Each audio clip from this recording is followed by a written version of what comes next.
ರೊಟ್ಟಿ, ಚಪಾತಿ, ಬಿಸಿ ಅನ್ನ, ನೀರ್ದೋಸೆ ಜೊತೆ ಈ ಪಲ್ಯ ಮಾಡ್ಕೊಳ್ಳಿ. ತುಂಬಾ ರುಚಿಯಾಗಿರುತ್ತೆ. ತುಂಬ ಸಿಂಪಲ್ಲಾಗಿ ಕೂಡ ಇದೆ, ಬೇಗ ಕೂಡ ಮಾಡ್ಕೋಬಹುದು. ಎಲ್ಲರೂ ಕೂಡ ಟ್ರೈ ಮಾಡ್ತೀರಾ ಅಂತ ಅಂದ್ಕೊಂಡಿದ್ದೀನಿ.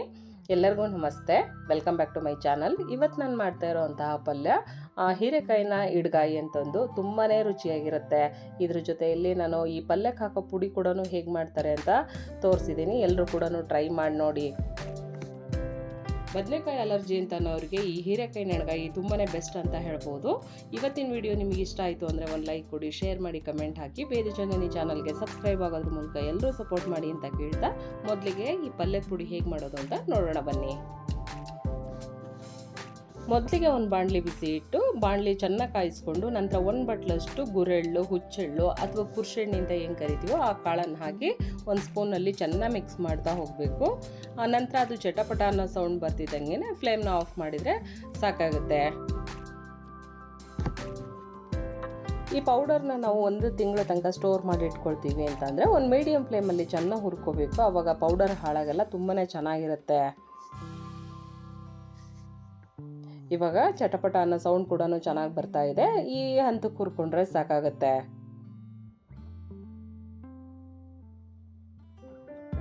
ಕುರ್ಷೆಣ್ಣೆ ಅಥವಾ ಗುರೆಳ್ಳು ಹುರ್ಕೊಂಡ ನಂತರನ ನಾವೇನು ಗುರೆಳ್ಳು ತೊಗೊಂಡಿದ್ದೀವೋ ಅದ್ರ ಕಾಲು ಭಾಗದಷ್ಟು ಶೇಂಗಾನು ಸಹಿತನ ಒಂದು ಮೀಡಿಯಂ ಫ್ಲೇಮಲ್ಲಿ ಚೆನ್ನಾಗಿ ಹುರ್ಕೋಬೇಕು. ಹಸಿಯಾಗಿದ್ದರೆ ಟೇಸ್ಟ್ ಕೂಡ ಚೆನ್ನಾಗಿ ಬರಲ್ಲ, ಬೇಗ ಕೂಡ ಹಾಳಾಗುತ್ತೆ. ಇವಾಗೆಲ್ಲ ಶೇಂಗಾ ಎಲ್ಲ ಚೆನ್ನಾಗಿ ಹುರಿದಾಗಿದೆ. ನಂತರ ಒಂದು ಮಿಕ್ಸಿ ಜಾರಿಗೆ ಗುರುಳ್ಳಿನ ಒಂದು ಕಾಲು ಭಾಗದಷ್ಟು ಹುರ್ಗಡ್ಲೆ, ಇದ್ರ ಜೊತೆಯಲ್ಲಿ 1 ಟೇಬಲ್ ಸ್ಪೂನಷ್ಟು ಜೀರಿಗೆ ಎರಡನ್ನು ಹಾಕಿ ಸಣ್ಣದಾಗಿ ಪೌಡರ್ ಮಾಡ್ಕೋಬೇಕು.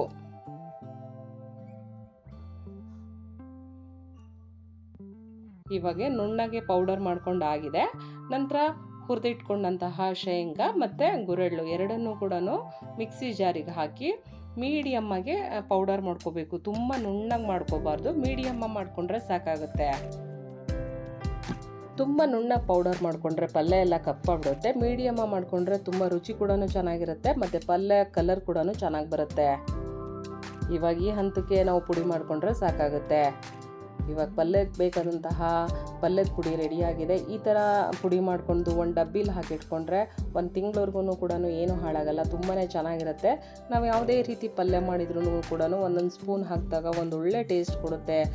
ನಾವು ಯಾವುದೇ ತರಕಾರಿ ಆಗಲಿ ಅಥವಾ ಎಣ್ಗಾಯಿ ಆಗಲಿ ಮಾಡಿದಾಗ ಈ ಪುಡಿ ಹಾಕಿದ್ರಾಗೆ ತುಂಬಾ ರುಚಿ ಬರುತ್ತೆ. ಎಲ್ಲರೂ ಕೂಡ ಟ್ರೈ ಮಾಡಿ ನೋಡಿ.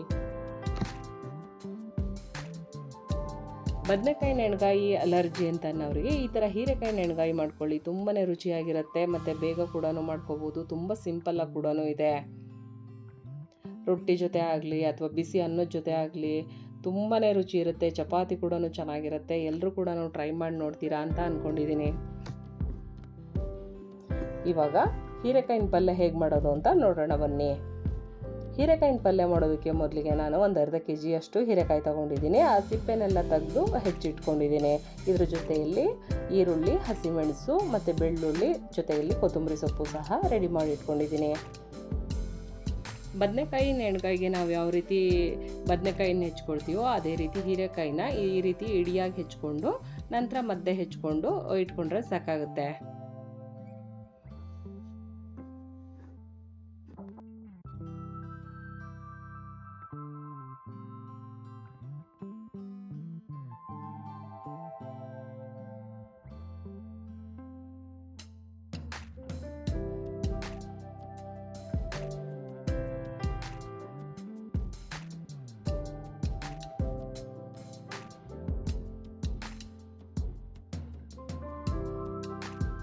ಹೀರೆಕಾಯಿನೆಲ್ಲ ಹೆಚ್ಚಿಟ್ಕೊಂಡ ನಂತರ ಒಂದು ಮಿಕ್ಸಿ ಜಾರ್ಗೆ 1 ಬಟ್ಲಷ್ಟು ತುರಿದಂತಹ ತೆಂಗಿನಕಾಯಿ, ಇದ್ರ ಜೊತೆಯಲ್ಲಿ ನಮಗೆ ಖಾರಕ್ಕೆ ಎಷ್ಟು ಬೇಕೋ ಅಷ್ಟು ಹಸಿಮೆಣಸಿನಕಾಯಿ, 1 ಹಿಡಿಯಷ್ಟು ಕೊತ್ತಂಬರಿ ಸೊಪ್ಪನ್ನು ಹಾಕಿ ನೀರು ಹಾಕದೆ ತರಿಯಾಗಿ ರುಬ್ಕೋಬೇಕು. ಈ ಹಂತಕ್ಕೆ ರುಬ್ಕೊಂಡ್ರೆ ಸಾಕಾಗುತ್ತೆ. ನಂತರ ಒಂದು ಬಾಣಲಿ ಬಿಸಿ ಇಟ್ಟು 3 ರಿಂದ 4 ಟೇಬಲ್ ಸ್ಪೂನ್ ಆಗೋಷ್ಟು ಎಣ್ಣೆ ಹಾಕಿ ಎಣ್ಣೆ ಚೆನ್ನಾಗಿ ಕಾದ ನಂತರ ಸ್ವಲ್ಪ ಸಾಸಿವೆ, ಒಂದು 3 ರಿಂದ 4 ಎಸಳಷ್ಟು ಕುಟ್ಟಿದಂತಹ ಬೆಳ್ಳುಳ್ಳಿ, 1-2 ಗಡ್ಡೆಯಷ್ಟು ಸಣ್ಣಗೆ ಹೆಚ್ಚಿದಂತಹ ಈರುಳ್ಳಿ, 1-2 ಕಡ್ಡಿಯಷ್ಟು ಕರಿಬೇವು ಇಷ್ಟನ್ನು ಹಾಕಿ ಒಂದು ಮೀಡಿಯಂ ಫ್ಲೇಮಲ್ಲಿ ಚೆನ್ನಾಗಿ ಫ್ರೈ ಮಾಡ್ಕೋಬೇಕು. ಬೆಳ್ಳುಳ್ಳಿ ಈ ಪಲ್ಯಕ್ಕೆ ಒಂದು ಒಳ್ಳೆ ಟೇಸ್ಟ್ ಕೊಡೋದ್ರ ಜೊತೆಯಲ್ಲಿ ಆರೋಗ್ಯ ಕೂಡ ಅಷ್ಟೇ ಒಳ್ಳೆಯದು. ಈರುಳ್ಳಿ ಎಲ್ಲ ಚೆನ್ನಾಗಿ ಫ್ರೈ ಆದ ನಂತರ ರುಬ್ಬಿಟ್ಕೊಂಡಂತಹ ಮಿಶ್ರಣನ ಒಗ್ಗರಣೆಗೆ ಸೇರಿಸಿ ಒಂದು ಮೀಡಿಯಂ ಫ್ಲೇಮಲ್ಲಿ ಚೆನ್ನಾಗಿ ಫ್ರೈ ಮಾಡ್ಕೋಬೇಕು. ಹಸಿಮೆಣಸನ್ನು ನಾವು ಡೈರೆಕ್ಟಾಗಿ ರುಬ್ಕೊಂಡಿರೋದ್ರಿಂದ ಎಣ್ಣೆಯಲ್ಲಿ ಚೆನ್ನಾಗಿ ಫ್ರೈ ಮಾಡಿದರೆ ಘಾಟ್ ಕೂಡ ಕಡಿಮೆ ಆಗುತ್ತೆ ಮತ್ತು ಟೇಸ್ಟ್ ಕೂಡ ಚೆನ್ನಾಗಿ ಬರುತ್ತೆ. ಹಸಿಮೆಣಸಿಕಾಯಿ ಇಷ್ಟ ಆಗಲ್ಲ ಅಂತ ಅನ್ನೋರು ಖಾರದ ಪುಡಿ ಕೂಡ ಸೇರಿಸ್ಕೋಬೋದು, ಅದು ಕೂಡ ಚೆನ್ನಾಗಿರುತ್ತೆ.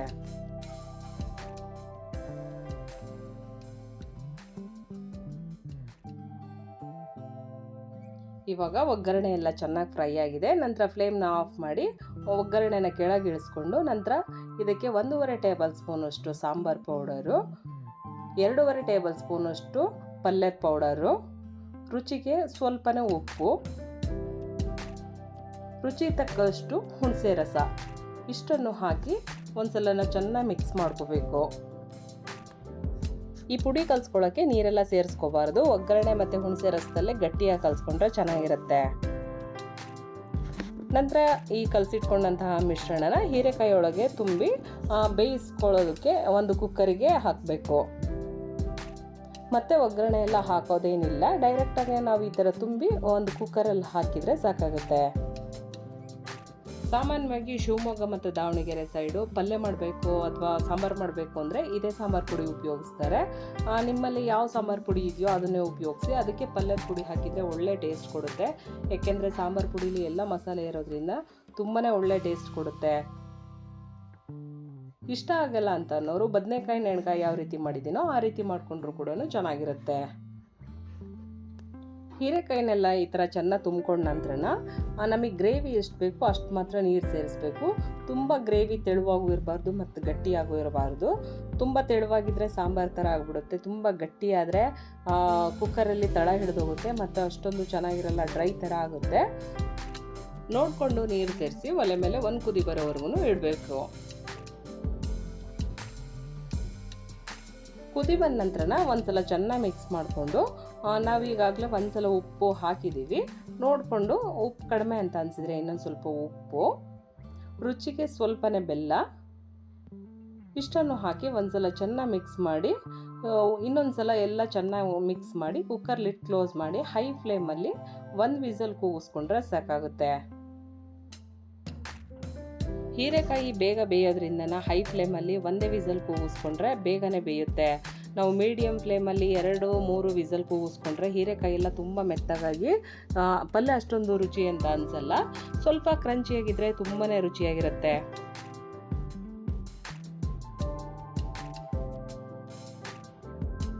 ಇವಾಗ ಕುಕ್ಕರೆಲ್ಲ ಆರಿದೆ, ಬಿಸಿ ಬಿಸಿಯಾಗಿರುವಂತಹ ಹೀರೆಕಾಯಿನ ಎಡ್ಗಾಯಿ ಪಲ್ಯ ರೆಡಿಯಾಗಿದೆ.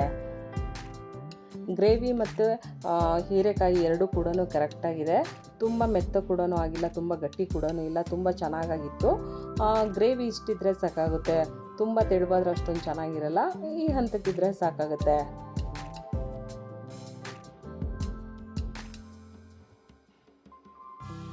ನಮ್ಮನೆಯಲ್ಲಿ ಇವತ್ತು ಈ ಪಲ್ಯ ಜೊತೆ ಚಪಾತಿ ಮಾಡಿದ್ವಿ, ತುಂಬಾ ರುಚಿಯಾಗಿತ್ತು.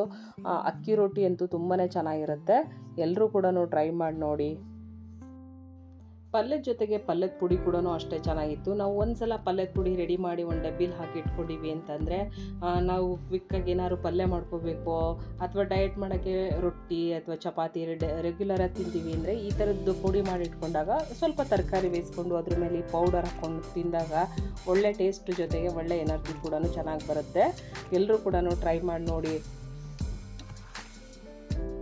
ಇವತ್ತಿನ ರೆಸಿಪಿ ನಿಮ್ಮೆಲ್ಲರಿಗೂ ಇಷ್ಟ ಆಗಿದೆ ಅಂತ ಅಂದ್ಕೊಂಡಿದ್ದೀನಿ. ಇವತ್ತಿನ ರೆಸಿಪಿ ನಿಮಗೆ ಇಷ್ಟ ಆಯಿತು ಅಂದರೆ ಒಂದು ಲೈಕ್ ಕೊಡಿ, ಶೇರ್ ಮಾಡಿ, ಕಮೆಂಟ್ ಹಾಕಿ.